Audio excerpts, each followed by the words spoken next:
It's actually been over 15 years since you could buy a brand new Toyota Camry in Ireland.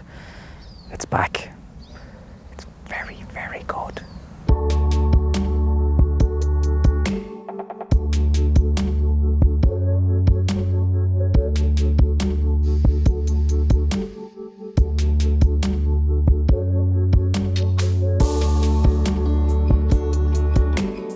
I've loads to tell you about in this video, so you better get subscribing to the channel and hit the notification button as well. That will get you a pop-up next time there's a new video. So this is the car. It comes in 3 different trim models. This one is called Platinum. It's the top of the range one, and it pretty much has everything. The car starts from about 39,500 euro, rising to just over 42 if you want this bad boy. Road tax is 190 euro, and you won't believe the litres per 100 kilometers this car is consuming. Even though it's a 2.5, it's really, really impressive, and I'll tell you later on in this video. So first thoughts, I love the front nose of it. I think it's got a really aggressive sharpness to it, and it's instantly a bigger looking car, so you do take a second look. And over the back quarter, it's Lexus all day long. Front, it's got a bit more of a Toyota vibe, but from the sort of mid to the end of the car, you could be looking at a Lexus if I hid those badges that say Toyota. Across the front, sharp enough, pointy enough, different enough that you don't mistake it for a Corolla. If you look at it side on, you probably get that idea of what I'm saying, particularly around the back. It's a bit Lexus-y. That is a good thing. I'm not saying that in a bad way. Lexus, Toyota, good. It's quite a wide car. The back of it is probably actually the most least impressive just to look at. Certainly from the side, and just, you know, you look at a car and you about here and you look at it that way, that's when you go, oh yeah, that's nice. That's very nice. Boot of the car, there's no button in the center, which is a bit confusing. A lot of people this week have said to me, how do I open the boot? There's a button on the key fob, you can use it for that. There's also a little release button for the driver. It's on the right, in case you're wondering, it's on the right. So it's deep. The mouth could be a little bit wider, something like a child seat I've struggled to get in. There's 2 pulls here for pulling back those rear seats, but as I do that, nothing's happening. So I'm gonna have to walk around to the car and pull them down. So what's the point of having them there if they don't actually do the whole release thing? A couple of shopping hooks on the left and the right. There's no light. Don't know if you need one in the saloon, but the boot is good.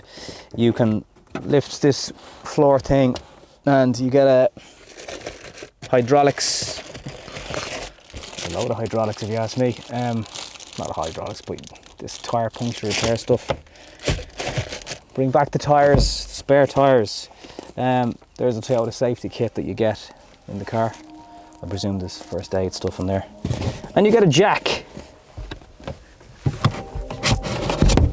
And a wheel brace.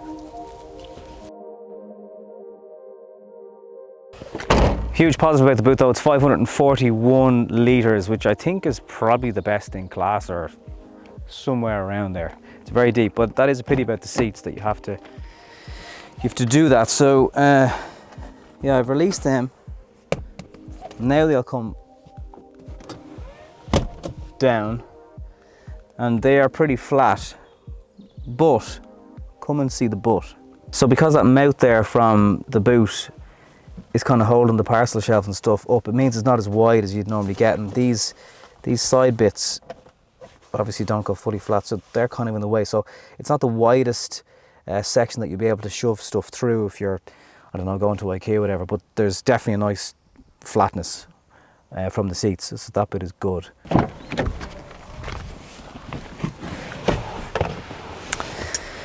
Right, first thing is there's loads of space and legroom in the back of this car. The carpets are so plush in the Camry, by the way. They're just extra thick. They're like something you'd have in your bedroom. Head height, it's perfectly fine. It's not as huge. There's definitely sort of a 4-door coupe vibe off this car. A negative I have is they are quite low. If you're lifting a child out of the back of the seat, for example, as I did, I hit their head twice. I've hit my own head getting out of the driver's car. It's just something to probably get used to, because the lines of the car definitely benefit from it. So what's a few headbangs in the looks of aesthetics priority. There's an armrest obviously, so if you're only using this as a two-seater in the back, there's a little couple of cup holders there. It's nice and leathery as well. It feels good under your arm. Two Isofix. When you're not using them, the little covers, you can pop them up. Two charging USBs, just normal USB in the back, nothing fancy, kind of like that. And there's two air vents for your rear passengers as well. There's little cargo-y bits for holding stuff. I like that they're not nets, so you can't actually see what's in there. Kind of looks a bit tidy. Do you like cream leather, or do you prefer dark and black leather, darker interiors? Just leave me a comment. I personally love cream leather. I think it's classy, but I know some people much prefer black, like much. They hate beige, hate cream. I just think it lifts the interior and looks good. But let me know if you're not sure. To the front. By the way, I'm not sure if I've told you yet, but subscribing to this channel makes me very, very happy. And even happier if you hit that notification button to say we've done a new video. That helps more subscribers. Thank you if you have subscribed, but the more the better. Thank you very much. Really like this car. Right, as soon as you open the door, you notice, okay, those carpets aren't normal for a Toyota, those seats aren't normal for a Toyota. Oh, it's all very soft and plush. And that is exactly what it is. There's still no Android. See the way like the steering wheel comes down? That's just fancier stuff, and there's an adjustable thing here so you can move it up and down. I don't think you can program that with your seats. In fact, no, you can't. They're not memory seats. They are electric, but they're not memory. There's still no Android or CarPlay in Toyotas. Now, there are Camrys in America that have it. So I've seen stuff online that says we will have Android and CarPlay with Toyota by the end of 2019. There's a wireless charger down here if you go for the Platinum Edition. Seems a bit mad you have to pay up to £3 extra. Like, it comes with obviously lots of stuff for £3, but that's including that. The ashtray storage area / more storage area these days is really soft and returns very smoothly. So there's lots of engineering that has gone into this car that you probably don't get elsewhere. Heated seats, controls here. You get 3 settings for each one. Like a lot of Toyota hybrids, there's Eco, Normal and Sport mode, full on EV mode. It's good up to about 30-40 kilometers if you're in stop-start traffic, but then as soon as you need a decent, well, even any sort of power, it goes into hybrid or full-on petrol mode. It's nicely put together. This armrest is really soft. It's absolutely huge. These wood inserts are called Tiger Eye design. You hear that? There's a kind of like a hologram texture to them. They do look nice. I mean, it's not meant to look like wood. It's kind of, I don't know how you describe it, but it looks okay. Not too bright. Then you've got soft leather here, plastic, lovely stitching. So for the most part, it does look good. There's a bit of a difference in colour between the door panels and the leather here and the glove box. Say, like, if it's all meant to be cream, it doesn't match. Put it that way. Little storage area in here as well for cards. Could you fit a mobile phone into it? That would be no. There's your sat nav. You can move around on it, and you know the graphics definitely could be better. But Bluetooth connects every time. Even if you've forgotten to put Bluetooth switch on your phone and you've started this car, if you flick Bluetooth on in your car, that will work. And I've been in cars, much more expensive cars, where if you've forgotten to do that, you've got to turn off the engine, lock the car with you in it to make the car think you've left, re-unlock it, restart the car, and then your Bluetooth will hopefully connect. And that does not happen in this car. It just connects every time that you do it. The CD player is here. I presume that's for the retro vibe of the car. I'm not really sure. And then you've got your climate control here, which is dual, and you could get fast eco front demisters, rear demisters there as well. Steering wheel controls functional. There's a cruise control that you can use to turn on the radar, lane keep assist, track mode. No paddles. They're in the RAV4. They don't really do anything, so they've left them out of this. So well done on that.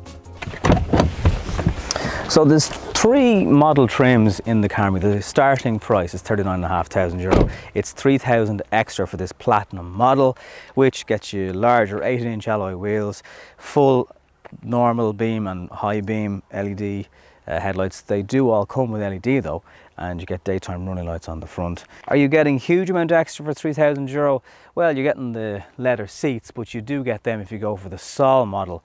So to be honest with you, the main things you get if you go for Platinum is the nicer exterior, including those alloy wheels. You get wireless charging. You get the rear cross traffic monitors, so there's also in the wing mirrors blind spot. They're things that you don't get in the lesser models of the Camry. But as with a lot of Toyotas, there's tons and tons of safety features that come as standard anyway. So you're not going to be skimping either way, but to get the best of the best, you do have to shell out. The way the Camry drives, it's a car that isn't the most engaging on the road, but not in a negative way. It's a car that is a relaxing car to drive. The hybrid engine plays a huge part in that, and you just arrive at your destination relaxed, not stressed. It's kind of it's not obviously not an electric vehicle, but it has a lot of that feeling of it because the engine is so often very quiet, because huge amount of time driving this car will be in hybrid mode. On the M50 at 100, between 100 and sort of 90, 100 kilometers an hour, in radar guided cruise control, the car was doing 4.5 litres per 100 kilometers. Around town, it's been doing 5.8, maybe 5.9 at a push. Apart from that, the fuel economy has been truly excellent. And again, it's a 2.5. That beeping there is the lane departure, which you get. It is a little bit eager. I have turned it off once or twice, just on narrower roads where it's constantly beeping at you. Might get a little bit annoying. Having said that, it's only doing its job, so can't really criticise it too much. Handles corners, well, the suspension this is the upgraded one, so you have the bigger alloy wheels. It's still very comfortable though. It's tight enough around corners for a saloon car. The handling of it isn't bad. It's not going to win world records either, but it's very composed around corners, and if you're pushing on a bit, it's well able to handle that. Visibility is great all round. Again, you're not looking over shoulders constantly, and if you do, you've got plenty of visibility here. There's obviously blind spot warnings in the Platinum edition as well, so you can just kind of be safe in the knowledge that the car is watching. It's quite a nice seating position. It's not particularly high up, it's not particularly low down, although the car in its design would sit fairly low down for a saloon, typically probably a little bit lower. Just going into twistier roads now and ascending up quite a steep hill, so there's a bit of petrol. The normal engine being used at the moment is into power mode, but again now I don't need as much power and I'm back down into eco and just tipping over charging area. So really, like a huge amount of the time I've been driving this car, it has been in hybrid mode, and it's been really relaxing to drive and a pleasure actually, particularly in stop-start traffic. The radar guided cruise control will keep up and slow down, and in fact take off with traffic in front of you, particularly on a motorway for example. It doesn't take off without you accelerating, just tapping the accelerator just to tell the car that yeah, you want to move, so it doesn't make that decision for you, which I think actually isn't a bad idea. I have seen it work in other cars where it just, as soon as the car in front moves, it will move whether you like it or not. I think it's nice actually having the control. It's certainly a Toyota that I've driven in the more recent, newer hybrid engines, where it's not as harsh sounding on acceleration. I don't know if that's to do with just extra insulation in the car, because you really do struggle to hear the outside world inside. It's just a very refined interior. It's just very smooth. Suspension handles bumps well, and if you're in eco mode, cruising along on a really smooth road, it's just so little. All you can hear is the tires in the car, and there's very little noise from outside. It's just really refined. One of the most refined cars at the price point that I think I've ever driven. As a cruiser, it really works very well. I've been hugely impressed by this car. I didn't really, I suppose, know what way to take the Camry. Knew it was coming back. I had been in the version that was around in the early noughties. There was one or two friends' dads who were obviously doing well for themselves in the 1990s, and they had Camrys, and there was just something about them. It can really put it up to things like the Mondeo, the Mazda 6, the Passat, and cars in that segment. Such a long time away to the array of cars you can get in this segment now. Toyota really had to come back with something rather special, and in this Camry, I promise you they have. So the Camry's back in a big way. Really quite a car that has an awful lot of road presence when you see it on the road. It's just got the lines right, the interior is right, it's so smooth to drive. They've put enough tech into it, particularly if you go for the Platinum model, to keep anybody happy. It's effortless in how you can just get from A to B in it, and if you're going to be stuck in traffic, that automatic gearbox just takes care of it. It's a car that just eats miles and does it so well. I'm so fussy when it comes to cars. Things annoy me. This, I've been so impressed with. They've just got this right, and I think if you check one out, you'll agree. If you got a comment or question about it, please do leave it. I love when people engage with the channel, so it's most welcome. If you haven't subscribed yet, now's a great time to do it. Hit that notification button as well. This is a solid car. Well done, Toyota. I'm very, very impressed.